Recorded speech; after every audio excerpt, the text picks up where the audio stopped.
Electric field due to charge in arbitrary motion असा एक point आहे तुम्हाला. सो त्याच्यावरून जे काही आपल्याला फील्ड मिळणार आहे त्याची व्हॅल्यू मी तुम्हाला सांगतो. पहिल्यांदा फक्त व्हेलॉसिटी डिपेंडंट पार्ट जो आहे तो लिहितो SI सिस्टीममध्ये, आणि त्याच्यावरून मी तुम्हाला गॉशन सिस्टीममध्ये ते कसं लिहिलं जातं हे पण दाखवतो. मोस्ट ऑफ द टाईम डेरिवेशनसाठी आपण गॉशन सिस्टीम वापरूयात because we don't need to write so much things. This is the electric field due to velocity of the charge. So Gaussian सिस्टीमच्या आधी आपण बघूयात की SI सिस्टीममध्ये, कारण आपण SI सिस्टीममध्ये आत्तापर्यंत शिकलेला असतो BSc किंवा 11वी-12वीला आपण कुलोम्स लॉ शिकलेला असतो. सो त्यामध्ये Q अपॉन 4πε0 हा एक पार्ट असतो. फोर्समध्ये पण असतो, फोर्समध्ये Q1 Q2 दोन्ही असतं. आता फील्ड असल्यामुळे फक्त एकच चार्ज आहे. आणि हे जे फील्ड आहे ह्याच्यामध्ये मी एकदा लिहून दाखवतो आणि नंतर मग सांगतो की काय आहे. R divided by R bar dot U बार आणि ह्याचा क्यूब आहे. सो डॉट प्रोडक्ट असल्यामुळे तो स्केलर आहे, त्याला वेक्टर नाही, पण तो वेक्टरचा 2 डॉट प्रोडक्ट आहे. And then C² minus U² into U bar. हा आपण SI सिस्टीममध्ये जर बघितलं, so this is our electric field due to velocity of the charge. Q obviously is a charge of that particle.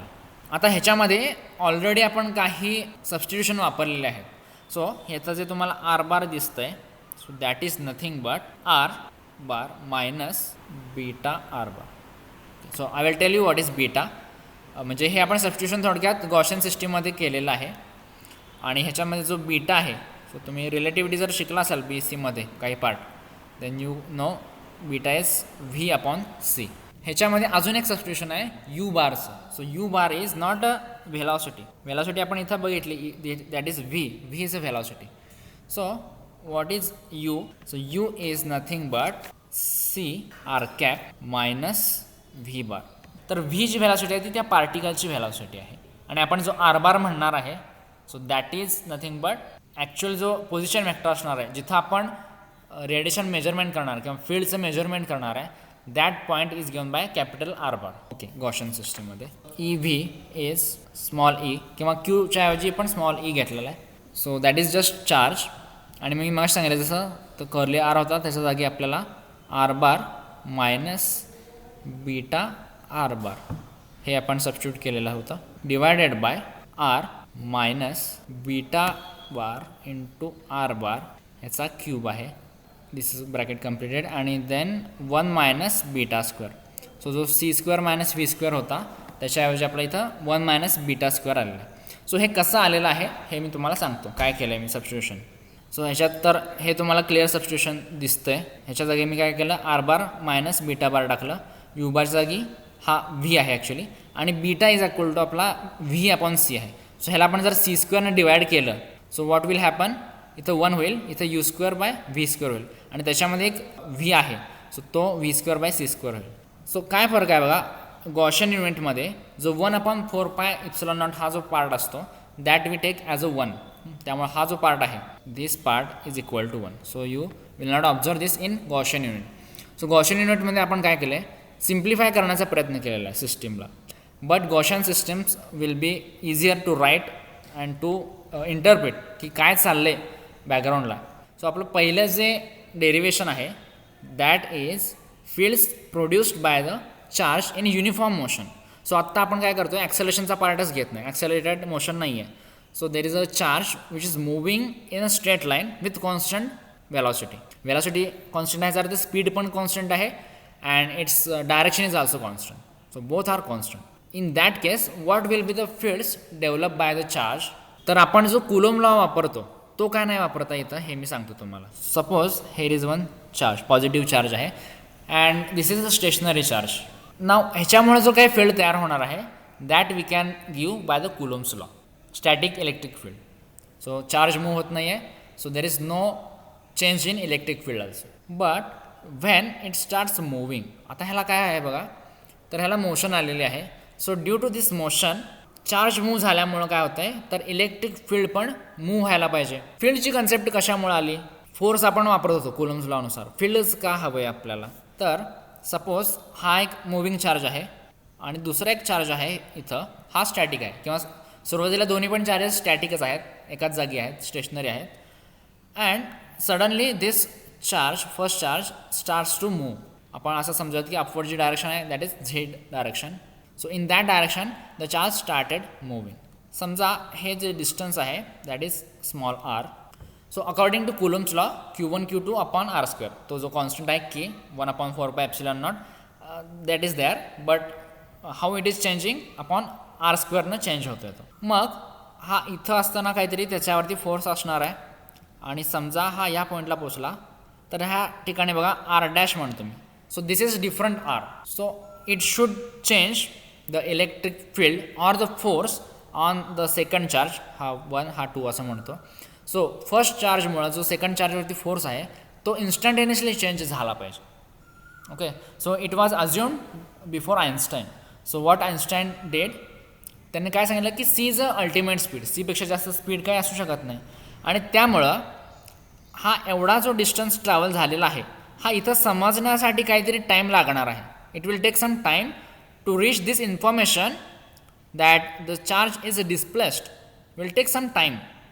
आणि त्यामुळं आपण जे काही ऑब्झर्व करणार आहे इलेक्ट्रिक फील्ड आपण ऑब्झर्व करतो ह्याचं कारण की तो फक्त एका चार्जवरती डिपेंड असतो.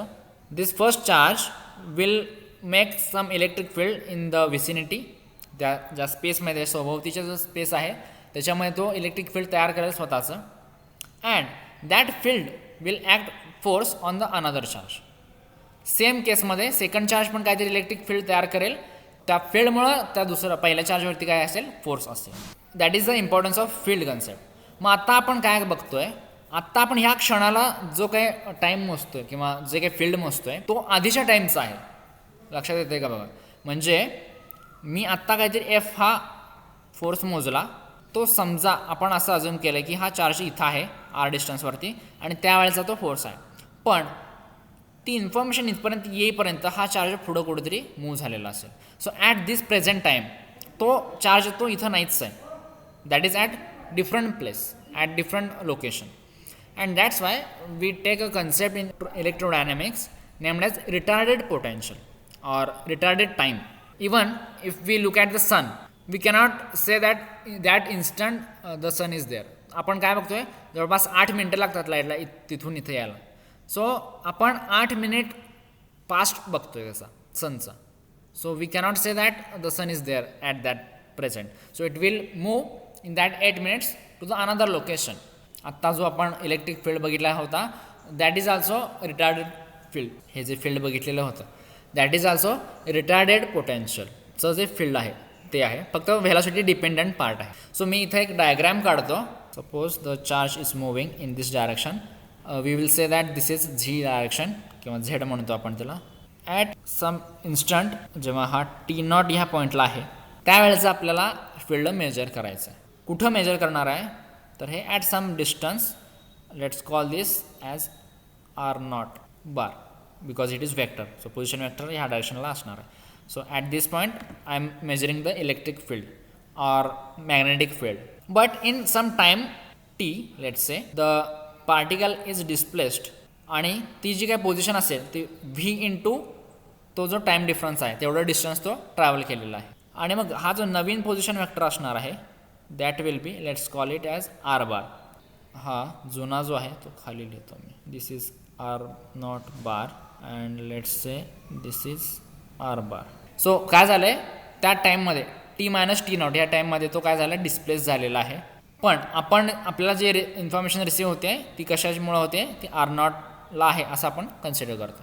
आणि त्यामुळं जे आपल्याला फील्ड काढायचं आहे ते बघूया आपण. Okay, let's consider the angle is made theta and here it will be θ0. Electron आहे किंवा प्रोटॉन आहे जो काही चार्ज आहे तो मेकिंग सम फील्ड. सो हा जो चार्ज फील्ड तयार करतोय इथं फील्ड जी तयार करणार आहे that will B retarded potential. ठीक आहे, जे आपण आधी आहे त्याच्यावरचं फील्ड आहे ते बघणार आहे. हे जे डिस्टन्स आहे हा वेक्टर जो आहे तो पॉझिटिव्ह झेड डायरेक्शनला असणार आहे. सो हा जो वेक्टर असणार आहे पोझिशन वेक्टर तो काय असणार आहे बघा. आपण जर स्पीड जर u घेतला असेल तर u घेऊ किंवा v घेऊ, v बार घेऊ. सो v bar into T-T0. So ह्याच्यावरून आपल्याला एक रिलेशन मिळणार आहे जर तुम्ही ट्रायंगल लॉ बघितला, this vector plus this vector gives us r naught bar. So आपण काय करणार आहे, ह्याच्यावरून r naught bar is equal to r bar plus this vector v bar into t minus T naught हे आपल्याला मिळू शकतं. आणि आता जे आपण बघितलं त्याच्यानुसार r bar is equal to R naught bar minus v bar t minus T naught. आपण मग असे घेतलं तर r naught bar is equal to r bar plus this vector. So आता मी आर बारसाठी लिहितो आहे कारण आपल्याला डेरिव्हेशनमध्ये आर बारसाठी हवं आहे. आणि टी मायनस टी नॉट जो आहे this is also equal to R naught upon C, because T minus T naught एवढ्या टाईममध्ये तो आर नॉट एवढं डिस्टन्स कवर करतो. कोण तर लाईट, बरोबर. सो लाईट जेवढं पाथ कवर करतो आहे so that will be C into T. So आपण काय केलं आहे, हा सी इकडं डिवाइड केलेला आहे. So t minus T naught is also equal to R naught by c. So वरच्या इक्वेशनमध्ये आपण जर हे पुट केलं, आता इथे लक्षात घ्या this R naught is not vector. हा जो आपण घेतला आहे हा R naught is not vector, इथला आर नॉट वेक्टर आहे. का फरक काय आहे दोघांमध्ये, because light can travel in any path and in any direction this is true. T minus T naught is R naught upon C. पण हा जो आर नॉट आहे दॅट इज फॉर पार्टिकल, ठीक आहे, sorry for the field. So it will have some direction. So r naught bar minus v bar R naught upon c. आपण बघितलं की हा व्ही बार अपॉन सी ह्याला आपण काय म्हणणार आहे तर बीटा म्हणणार आहे. सो आपल्याला प्रत्येक वेळा सी लिहायची गरज नाही आहे. So this will be equal to R naught bar minus beta bar R not.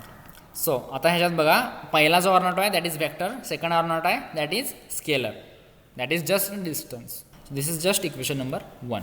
आता ह्याचा आपण स्क्वेअर करूया.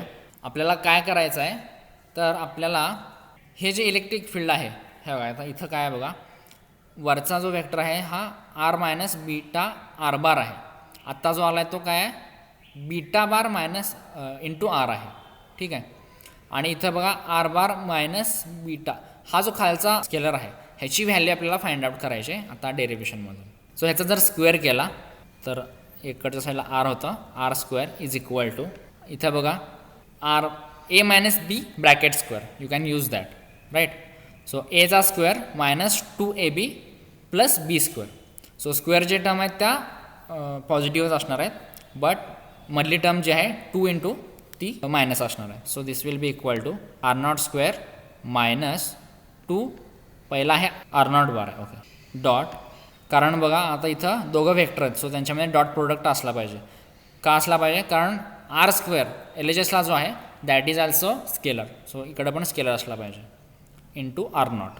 हा ए झाला, हा बी झाला, आणि प्लस आता बी स्क्वेअर म्हणजे आपला beta square r naught square. तर तुम्ही म्हणाल की बीटा तर तिथं व्हेक्टर होता त्याचा स्क्वेअर मग व्हेक्टर का नाही लिहिला, because square is always scalar quantity.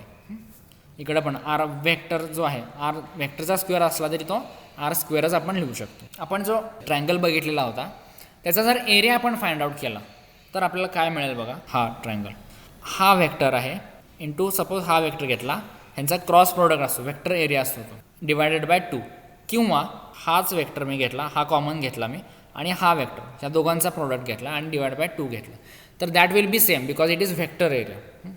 So angle change असल्यामुळं we can take this, let's call this as equation number 2.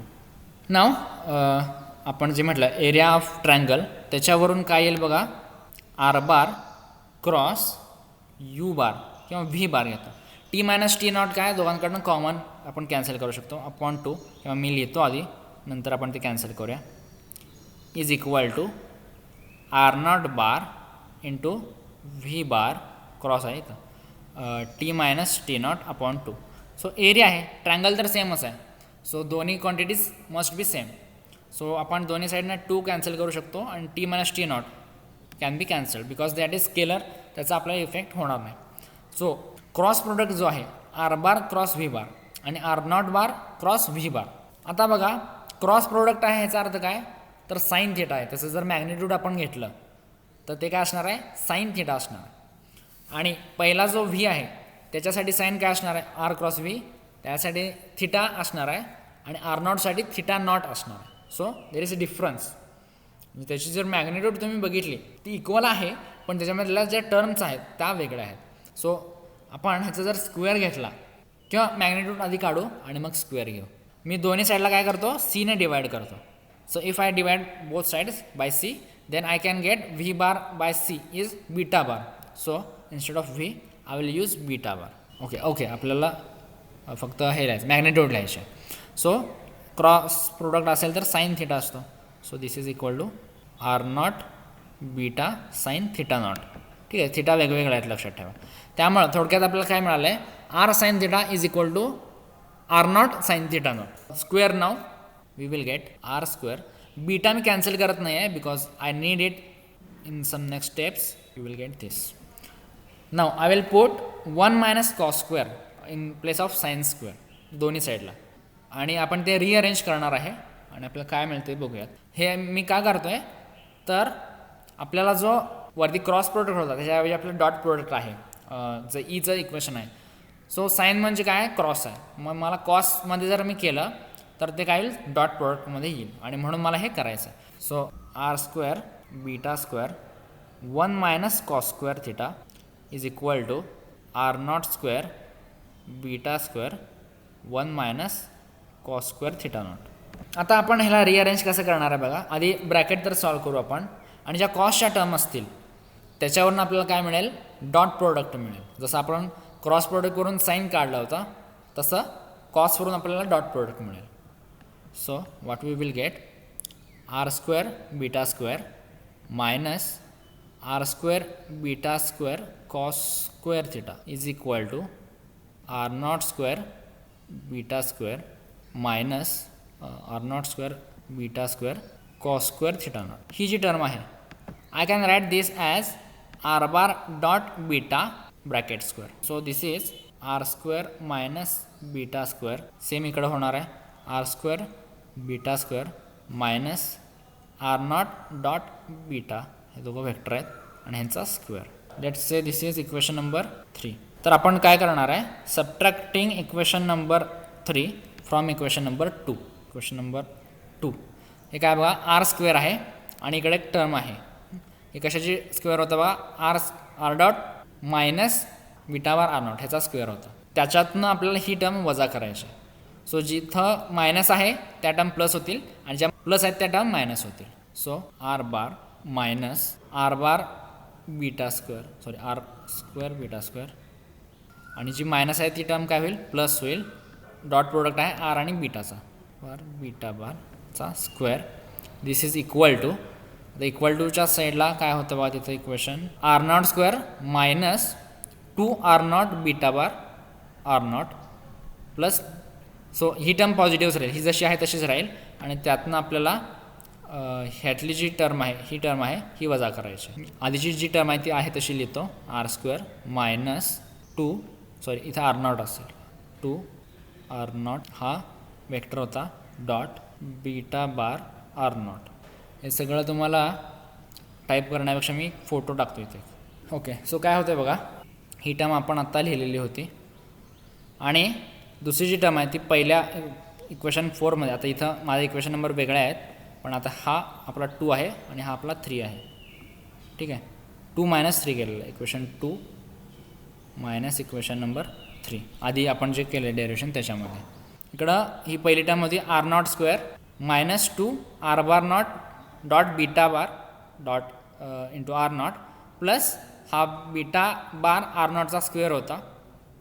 आणि आत्ता जी टर्म आपण बघितली मागच्या इक्वेशनमधली ही बघा, R naught square beta square, ही मायनसची प्लस होईल हा स्क्वेअर. ओके, सो मायनसची ही टर्म प्लस झालेली आहे आणि ही मागाशी प्लसची टर्म मायनस झालेली आहे.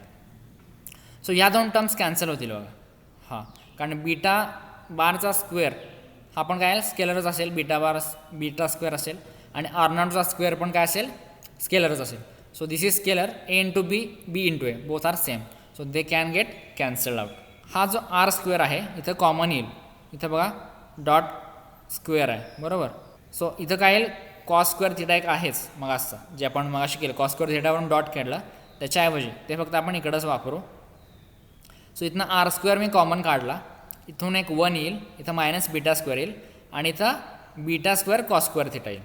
सो पुन्हा त्या दोघांमधनं बीटा स्क्वेअर मी कॉमन काढला, सो इथं आलं इथला 1 आणि इथं ऑलरेडी आपण मायनस एक बाहेर घेतलेला आहे. सो इथं प्लस आहे, सो मायनस मायनस प्लस येण्यासाठी मायनस मायनस घेतलं.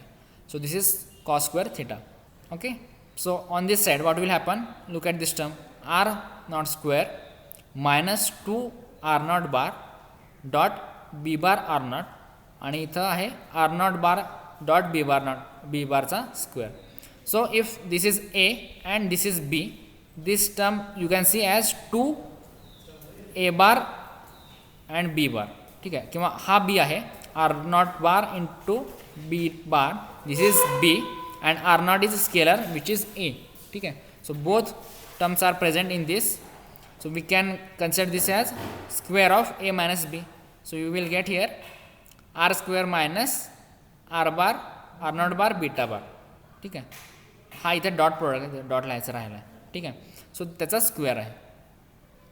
सो पुन्हा आपल्याला इथं माहिती आहे 1 मायनस कॉस स्क्वेअर म्हणजे साइन स्क्वेअर आहे, तो आपण रिसबस्टिट्यूट केला. पुन्हा तसं आला पुढं कंटिन्यू केला आपण. ह्याला रिअरेंज केलं आहे मी, ही टर्म फक्त इकडे लिहिलेली आहे आर नॉटच्या टर्ममध्ये मला हवं आहे म्हणून. सो दिस विल बिकम, हे फक्त शिफ्ट केलेलं आहे, इकडचं इकडं घेतलेलं आहे. सो इथं हे एक्सचेंज केल्यानंतर आता काय केलं आहे बघा, आपण ह्याचा स्क्वेअर रूट समजा घेतलं, याच्यातनं आर स्क्वेअर आपण कॉमन काढलेला आहे, दोघांचा स्क्वेअर रूट जर घेतलं तर हा स्क्वेअर इकडचं कॅन्सल होईल, हा स्क्वेअर कॅन्सल होईल आणि इथे एक स्क्वेअर रूट येईल. मग एक स्टेप मी लिहिलेलं नाही आहे, हे इथं बघा दोघांचा साईडला जर स्क्वेअर रूट घेतलं तर हा स्क्वेअर कॅन्सल होईल आणि हा स्क्वेअर कॅन्सल होईल, इथं आर राहील आणि इथं ह्याचा स्क्वेअर रूट येईल. त्याचा आपल्याला क्यूब करायचा आहे, कारण आपलं जे ओरिजिनल इक्वेशन आहे त्यात डिनॉमिनेटरला क्यूब आहे. जर तुम्ही बघितलं तर हा सेम नंबर आहे आपल्याला तिकडं डिनॉमिनेटरमध्ये. So we can take square root and then cubing on both side, we will get this term. आता आपण काय करूया, इन व्हेलॉसिटी डिपेंडंट जो पार्ट होता आपला हा, ठीक आहे, आपला पार्ट होता, त्याच्यामध्ये आपण at r equal to R naught we will consider that at a very large distance r आणि आर नॉट जवळपास काय आहेत तर सेमच आहेत. सो हा पण पार्ट काय करणार आहे, R naught equal to r असं जर आपण कन्सिडर केलं तर हाच डायरेक्ट पार्ट जो आहे हा आपण इथं पुट केला. हे बघा हे इक्वेशन, याच्यामध्ये काय होतं बघा R minus beta bar into R बार होतं. आपल्याला जे इक्वेशन मिळालं आहे ते काय मिळालं आहे, आर नॉट म्हणतो आपण minus beta bar dot r dot आहे. ठीक आहे, सो त्याच्याऐवजी म्हणजे आपण काय कन्सिडर करणार आहे ह्या डेरिवेशनमध्ये, हा जो आर आहे हा आर नॉट आणि आर ऑलमोस्ट इक्वल आहे, त्यामुळे थिटा आणि थिटा नॉट ऑलमोस्ट इक्वल आहे. सो आपण काय करणार आहे, हा जो पार्ट आलेला आहे हा डायरेक्टली खाली सबस्टिट्यूट करतो आहे बघा. ठीक आहे, आता हा जो ब्रॅकेट आहे इथला ह्याचा स्क्वेअर रूट घेतला आणि क्यूब घेतला म्हणजे रेस टू पॉवर 3/2 झाला, बरोबर. So we have just substituted this in this equation. So this is velocity dependent electric field झालेलं आहे. जर आपण ह्याला फर्दर सिम्प्लिफाय करण्याचा प्रयत्न केला तर आपण कसं सिम्प्लिफाय केलं आहे, एकतर मी सांगितलं की आर बार जो आहे तो आर नॉट बारशी इक्वल आहे, या दोघांमधनं आर कॉमन काढला, हा आरच्या जागी आर बार एन कॅप घेतला. इथं एक अझम्पशन असं केलं आहे, the charge is very slow. तर चार्ज जर व्हेरी स्लो असेल तर beta can be ignored, so it is close to 0. So आपण ही टर्म इग्नोर केलेली आहे आणि आपल्याला हे मिळालं आहे बघा, ई आहे तसाच आहे, हा आहे तसा आहे आणि इथला फक्त आर बार घेतलेला आहे. ठीक आहे, सो दॅट इज अझम्पशन केलेलं आहे आपण, beta is close to 0, not exactly equal to 0, आपण असं 10 to करतो ना तसं क्लोज टू 0, आणि त्यामुळं हा पार्ट आपण सिम्प्लिफाय करून हा आणलेला आहे. खालचं सेमच आहे बघा. सो आता ह्याच्यातला बघा आर इज इक्वल टू काय असणार आहे, आर इंटू एन कॅप असणार आहे. सो काहीतरी व्हेक्टर मी बाजूला काढला, सो त्याची जी मॅग्निट्यूड असणार आहे आर आणि खालती आर क्यूब आहे त्यातला एक कॅन्सल होईल. So you will get here R square. So approximately आपल्याला हे व्हॅल्यू मिळालेलं आहे. आता हे आपण कुलम लॉमध्ये पण सांगितलंच होतं की inversely proportional to R square. ह्यात वेगळं काय आलं आहे बघा, तर this electric field is also depends on the speed. ठीक आहे, ऑब्वियस आहे कारण चार्जला स्पीड आहे. स्टेशनरी केसमध्ये कुलमच्या केसमध्ये त्याला स्पीड नव्हता म्हणून नव्हता, पण ह्यात अजून एक पार्ट आलेला आहे and that is the angular part. ठीक आहे, साइन थिटा आला आहे ना, why it is coming, stationary पार्टमध्ये थिटावर काही डिपेंडच नव्हतं. स्टेशनरी जेव्हा चार्ज असणार आहे त्यावेळेला त्याच्यासाठी सगळ्याच डायरेक्शन सेम आहेत, but now charge is moving in certain direction. त्यामुळं ह्या डायरेक्शनमध्ये जात असल्यामुळं या ठिकाणचं फील्ड हा जो अँगल असेल that might be different and ह्याचं डिफरंट असू शकेल. जरी आपण डिस्टन्स सेम घेतला, सपोज हा समजा आर डिस्टन्स आहे स्केलरमध्ये आणि इथंपर्यंत असा आर एक घेतला. क्वालिटेटिव्हली बघायचं आपण ह्या डायरेक्शनमध्ये चार्ज जातो आहे. सो इथं काय वाटलं पाहिजे की चार्ज मुळे जे तयार होणारं इलेक्ट्रिक फील्ड आहे ते वाढलं पाहिजे because charge in that direction. आणि इकडं काय होतं बघा, इकडं हा चार्जच्या अपोजिट डायरेक्शनला चाललेला आहे and that's why the field will be reduced. Same R जरी असला तरी पण त्यामुळं हे theta is also important in case of the charge is moving. त्याच्यानंतर आपल्याला मॅग्नेटिक फील्ड काढायचं आहे कारण आपल्याला ई बार क्रॉस बी बार काढायचा आहे. ई बार तर आपल्याला मिळाला पण आपल्याला आता बी बार पण हवा आहे. So B bar is generally equal to beta cross E bar. Beta म्हणजे काय, थोडक्यात व्हेलॉसिटीची डायरेक्शन आहे किंवा तुम्ही व्ही लिहू शकता. आपल्याला फक्त डायरेक्शन बघायचं आहे आणि डिपेंडन्स बघायचं आहे. व्हीमध्ये तर आर कुठं नाही आहे बरोबर, दिस इज इंडिपेंडंट ऑफ किंवा beta is independent of R. So ह्याच्यामधले जो काही इलेक्ट्रिक फील्डमध्ये जे काय आहे ते सगळं येईल, फक्त एक एक्स्ट्राचा बीटा आहे तो वरच्या ह्या एक्सप्रेशनमध्ये येईल बरोबर आहे. So N cap cross beta bar, sorry beta bar cross N cap. Cross प्रोडक्टमध्ये आपल्याला डायरेक्शनला इम्पॉर्टन्स आहे. So this will be equal to E V असेल इथं फक्त आणि इथं beta bar cross N cap जी काय डायरेक्शन असेल. हा एन कॅप कशाची डायरेक्शन आहे बघा, एन कॅप पण कुठून घेतला आहे, ह्या आरमधून हा सेपरेट केलेला आहे ठीक आहे. सो जे पोझिशन वेक्टरची डायरेक्शन आहे दॅट इज एन कॅप. आणि आता आपल्याला काय आलं beta bar cross N cap. So आपण हे 90 डिग्री आहे किंवा 0 डिग्री आहे वी कॅनॉट से. आपण आर काय घेतला आहे त्यानुसार हा थिटा चेंज होऊ शकतो. So that will be just sine theta but this is cross product त्यामुळे ह्याला डायरेक्शन आहे. Magnetic field is vector quantity so it has some direction. पण हा जो पार्ट आहे ह्याच्यात काय आहे बघा 1/r² आहे. मी डायरेक्टली प्रोपोर्शनल घेतो फक्त part that is magnetic field is also inversely proportional to r². आणि आता आपण बघितलं E is also inversely proportional to r². So कालच्या लेक्चरला आपण जे क्वालिटेटिव्हली बघितलेलं होतं की ई बार क्रॉस बी बार घेतलेला होता आणि आपण ते जे घेतलं होतं ते SI सिस्टीममध्ये होतं ना. काय फरक आहे दाखवतो तुम्हाला. S bar is equal to E bar cross B bar हे आपण घेतलेलं होतं हे SI सिस्टीममध्ये. When we use Gaussian system mu naught epsilon naught कुठेही येत नाही, त्याच्याऐवजी सीच्या टर्ममध्ये व्हॅल्यू येतात. So this is exactly equal to C/4π E bar cross B bar. So this is in terms of Gaussian. So actually जेव्हा derivation आपण बघतोय सो आपण टर्म डायरेक्टली लिहितो मी dp/d omega. So what is this? I will tell you. Omega is a solid angle. So this is power per unit solid angle per unit time आहे actually. Energy per unit time म्हणजे power आहे आपली. So this is S bar dot dA bar. ठीक आहे. मग आता आपला S जो आहे तो आपण गॉशन सिस्टीममधला जर घेतला तर दिस इज C/4π. S होता आपला इलेक्ट्रिक फील्ड आणि मॅग्नेटिक फील्ड ठीक आहे. त्याच्यामध्ये काय येणार आहे r⁴ येणार आहे आणि ह्याच्यामध्ये एक r² येणार आहे ठीक आहे. जसं आपण मागच्या वेळेला बघितलं होतं सेम तसंच. सो हा r² गेला इथं एक खाली r² आला ठीक आहे. So that is this power per unit solid angle. Solid angle म्हणजे आपण कसं काढतो इथून समजा आपण मोजलं तर this is a solid angle 3 dimensional angle आहे. सो एवढ्या रिजनमध्ये एवढ्या एरियामध्ये तो जो DA आहे that is this region. So तेवढ्या रिजनमध्ये किती पॉवर येते आहे so that is differential power. आपलं इथं काय सांगायचं होतं की व्हेलॉसिटी डिपेंडंट जो पार्ट आहे त्याच्यामुळे जे तयार होणारा पॉवर आहे रेडिएशनची power that is inversely proportional to r² and that's why at very large distances this will not reach. जे आपण काल क्वालिटेटिव्हली बघितलेलं होतं तेच आता आपण या डेरिवेशनमधून बघितलेलं आहे. फक्त एक एक्स्ट्रा पार्ट काय आहे तर हे अँगल डिपेंडंट आहे व्हेलॉसिटीमुळे जे आहे ते. काल आपण जे बघितलं ते स्टेशनरी फील्ड होतं. So it was independent of angle or direction. So आपण काल बघितलं की स्टेशनरी चार्ज पण रेडिएशन करत नाही आहे. कॉन्स्टंट स्पीडनं चाललेला जो चार्ज आहे तो पण रेडिएशन तयार करत नाही आहे.